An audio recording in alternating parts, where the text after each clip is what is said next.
ऐसा नहीं होता है, कैसे होता है, कैसे होता है? कौन सी पार्टी करके किसी पार्टी में करा, पुलिस वाला है, पुलिस वाला है। द लाइव टीवी, सच सबसे आगे।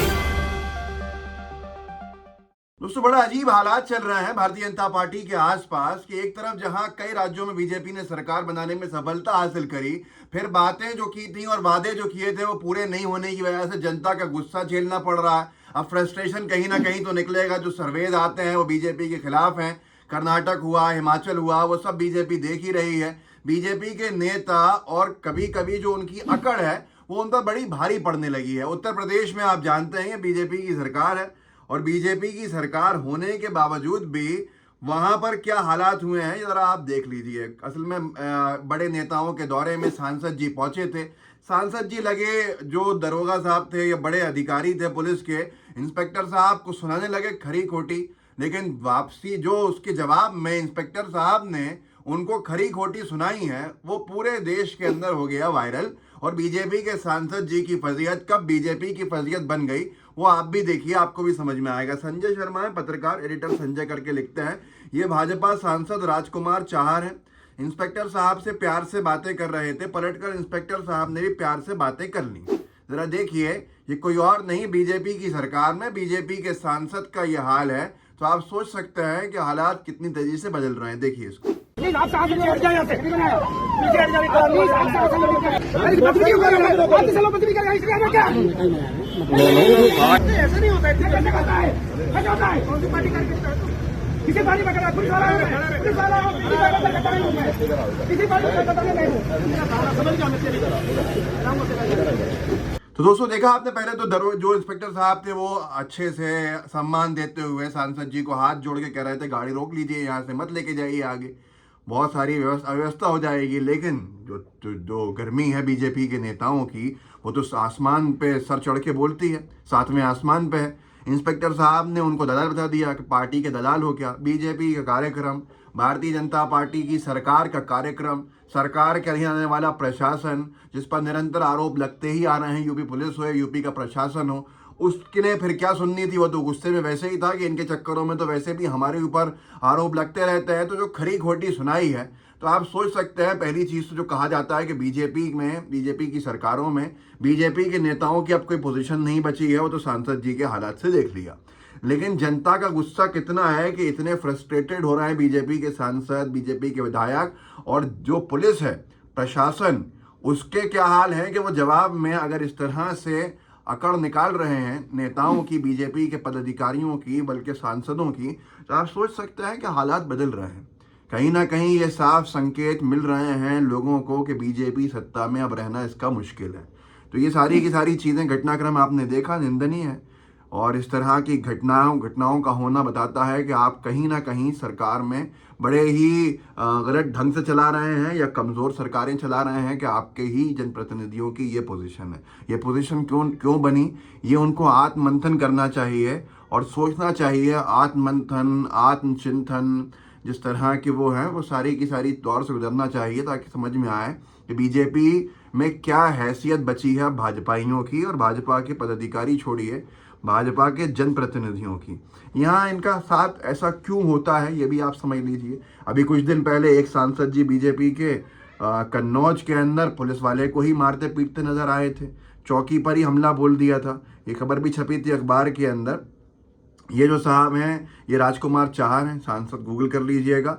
और जो मैं घटना बता रहा हूँ आपको कुछ दिन पहले की, उसमें ये अखबार में खबर छपी थी, पुलिस से मारपीट में सांसद सुब्रत समेत 11 पर एफआईआर। सुब्रत पाठक हैं, सांसद हैं, उन्होंने कन्नौज पुलिस के जो हाल किए थे वो आपके सामने है कि यहाँ पर अगले अखबार में लिखा था, कन्नौज में पुलिस चौकी पर हमला, भाजपा सांसद समेत 52 आरोपित, 7 पुलिसकर्मी घायल, चौकी प्रभारी ने दर्ज कराया मुकदमा। आप सोचिए, चौकी प्रभारी अब मुकदमे दर्ज करा रहा है, तो आप सोच सकते हैं कि बीजेपी सांसदों ने क्या हाल बना के रखा है। तभी शायद कहीं ना कहीं पुलिस वाले अब बीजेपी के सांसदों को चमकाते नजर आ रहे हैं या सही करते नजर आ रहे हैं। जब ये सुब्रत पाठक वाला कांड हुआ था तो भारत समाचार ने इससे बुलेटिन भी चलाया था, ट्वीट भी किया था और लिखा था, कन्नौज सांसद सुब्रत पाठक का थप्पड़ मारते सीसीटीवी आया सामने, कार से उतरे ही सांसद ने दरोगा को मारे कई थप्पड़। आप सोचिए गर्मी, सांसद ने एक के बाद एक दरोगा को मारे कई थप्पड़। मंडी चौकी इंचार्ज हाकिम सिंह को थप्पड़ मारते वीडियो वायरल। पुलिस हमले में सांसद पर दर्ज हुआ है नामजद मुकदमा। पुलिस वाले करा रहे हैं, बीजेपी के सांसद पे करा रहे हैं, नाम दर्ज मुकदमा करा रहे हैं। न्याय मिलेगा नहीं मिलेगा ये तो आप अच्छे से जानते हैं, पर योगी सरकार के अंदर लॉ ऑर्डर के हालात क्या है वो आपके सामने है। सांसद के खिलाफ पुलिस पर हमले की जांच कर रही SIT। अपने समर्थकों के साथ पुलिस चौकी पहुंचे थे सांसद। मैं आपको एक बुलेटिन का हिस्सा भी दिखा देता हूं, सुरेंद्र राजपूत जी ने उस वक्त डाला था, कुछ दिन पहले की घटना है। लीजिए, उत्तर प्रदेश में भाजपा सांसद सुब्रत पाठक की सरकार है, कानून है और संविधान है। ये पुलिस के दरोगा को थप्पड़ ही थप्पड़ मारते हैं और शान से घूमते हैं। देख लीजिए आप खुद। कार से उतरते ही सांसद ने दरोगा को मारे कई थप्पड़। तो यही हाल है। और उत्तर प्रदेश के अंदर कभी सांसद अपने आप को सुरक्षित बताते हैं, कभी विधायक सुरक्षित बताते हैं। जनता तो बता ही रही है अपने आप को सुरक्षित। योगी जी की राजनीति जो है वो हर राज्य के अंदर उनके भाषण चल रहे हैं।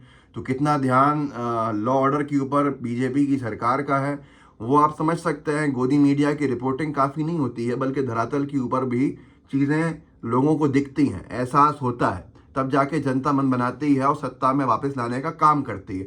नहीं तो जनता खुद कहती है कि यार बड़ी गलती हो गई हमसे। और जिस तरह के हालात बन रहे हैं वो तो मैंने आपको दिखा दी। कल एक पत्रकार के साथ जो हुआ उसने तो पूरे लॉ ऑर्डर की कानून व्यवस्था की पोल खोल के रख दी है। गोदी मीडिया क्या दिखाता है और योगी सरकार में हो क्या रहा। ये रोहित त्रिपाठी जर्नलिस्ट ने डाला है कि उन्नाव में पत्रकार मन्नू अवस्थी को गोली मारी गई है। मन्नू अवस्थी वो पत्रकार है जिसने अभी कुछ दिन पहले, शायद उसमें लिखा भी आगे, कुछ दिन पहले बीजेपी के नेताओं के ऊपर बल्कि विधायक के ऊपर आरोप लगाए थे कि उससे जान का खतरा है, और कल उसे गोली मारी, गंभीर हालत के अंदर है। उसके बावजूद भी कोई एक लफ्ज़ कहने को तैयार नहीं है। अगर कांग्रेस की सरकार होती, सपा की सरकार होती, बसपा की सरकार होती तो आप देखते पूरे डिबेट्स हो गए होते। रोहित त्रिपाठी ने, मैं खैर वीडियो तो नहीं दिखा सकता ये घायल व्यक्ति का, लेकिन आपको बता देता हूँ पढ़ के। उन्नाव में पत्रकार मन्नू अवस्थी को गोली मारी गई। कुछ दिन पहले ही मन्नू अवस्थी ने वीडियो जारी कर स्थानीय भाजपा विधायक पंकज गुप्ता व अन्य कुछ लोगों से जान का खतरा बताया था। कानपुर में इलाज जारी, खतरे से बाहर बताया जा रहा है, पुलिस जांच में जुटी है। ये वीडियो की जगह मैं मन्नू अवस्थी का वो वीडियो दिखाता हूँ जिसको उन्होंने 2 दिन पहले डाला था, और साफ कहा है उसके अंदर उन्होंने कि उनकी जान को खतरा है। और किस किस से? बीजेपी के विधायक है पंकज गुप्ता और भूमाफिया अंशु गुप्ता। अभिषेक आनंद जर्नलिस्ट उन्होंने लिखा था, डाला था इस वीडियो को, और कल ही डाला था बल्कि। ये उत्तर प्रदेश के उन्नाव के पत्रकार मन्नू अवस्थी हैं। कल रात इन्हें गोली मार दी गई, जबकि इन्होंने साफ तौर से बताया था कि जान को खतरा लग रहा है। बीजेपी MLA पंकज गुप्ता और भूमाफिया अंशु गुप्ता का नाम लिया था। इन्होंने उनके खिलाफ रिपोर्टिंग की थी, जिसके बाद से इन्हें धमकाया जा रहा था। सुन लीजिए, मन्नू अवस्थी ने गोली पड़ी है, उन्होंने भी कुछ दिन पहले वीडियो में क्या कहा था, सुनिए। भूमाफिया अंशु गुप्ता, सदर विधायक पंकज गुप्ता और दीपक सिंह करवन पिस्टल सप्लायर, ये लोग दबाव बना रहे हैं मेरे ऊपर। मैंने भूमाफिया खबर चलाई थी, इसलिए मेरे ऊपर दबाव बना रहे हैं। हमको और मेरे परिवार को जान से खतरा है। दोस्तों, ये हाल है उत्तर प्रदेश के, जहाँ योगी सरकार है कि कहीं सांसदों को पुलिस से भिड़ता हुआ एक वीडियो वायरल होता है सोशल मीडिया पर। कभी सांसद जी का चौकी के ऊपर पुलिस वाले के दरोगा पे हमला करते हुए मारते पीटते वायरल होता है वीडियो, और उसके बाद एक पत्रकार को दिन दहाड़े गोली लगती है। उसके बावजूद भी गोदी मीडिया के लिए क्या प्राथमिकता है ये आपके सामने है। इस वीडियो को आगे बढ़ाइएगा और बताइएगा क्या हाल है उस उत्तर प्रदेश में बीजेपी के ही सांसदों का, जहां बीजेपी की डबल ट्रिपल इंजन की सरकारें चल रही हैं। जय हिंद, जय भारत। द लाइव टीवी, सच सबसे आगे।